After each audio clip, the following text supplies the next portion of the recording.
Hello everyone, welcome to English Shorthand classes. Exercise 4. Get ready for the dictation. Dictation will be start in 5 seconds.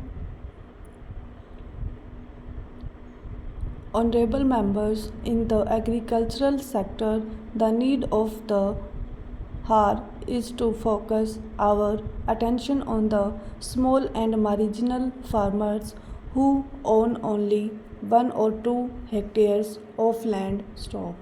More than 80% of the farmers in the country, numbering over 10 crore, fall under this category stock.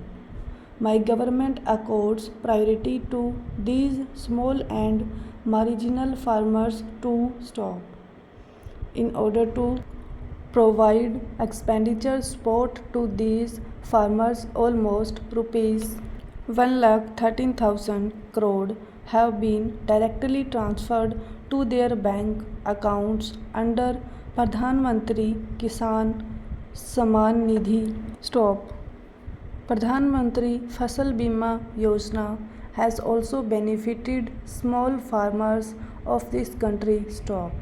Under this scheme, in the last 5 years, about rupees 90,000 crore has been paid as compensation to the farmers against a premium of rupees 17,000 crore stock.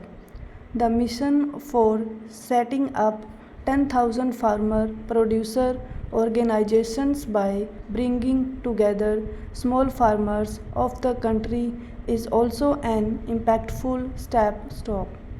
This has ensured access of small farmers to better technology, additional credit, post-harvesting processing and marketing facilities, and insurance coverage during neutral calamities on the same footing as the rich farmers.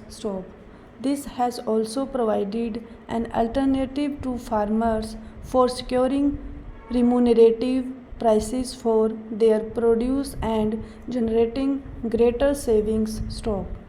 After extensive consultation, the Parliament approved 3 important farm reform bills 7 months ago, namely the Farmers Produce Trade and Commerce Bill, the Farmers Agreement on Price Assurance and Farm Services Bill, and the Essential Commodities Bill. The benefits of these 3 important farm reforms have started reaching more than 10 crore small farmers instantly.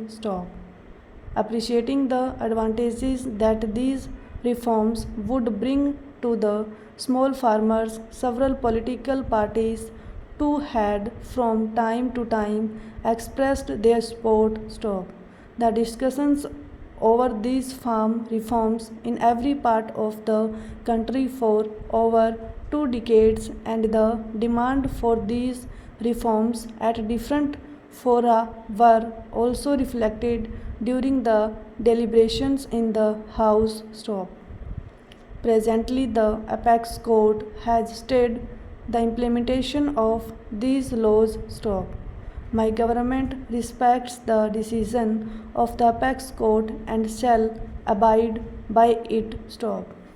My government holds in high esteem the values of democracy and sanctity of the Constitution. It is continuously making efforts to dispel the misunderstanding created in the context of these laws. My government has always respected freedom of expression and holding of peaceful agitations in a democratic setup. However, the recent acts of dishonoring the national flag and showing disrespect to the auspicious occasion of the Republic Day are unfortunate. While the Constitution gives us the right to freedom of expression, it is also expected that we abide by the laws and rules with equal sincerity. Here.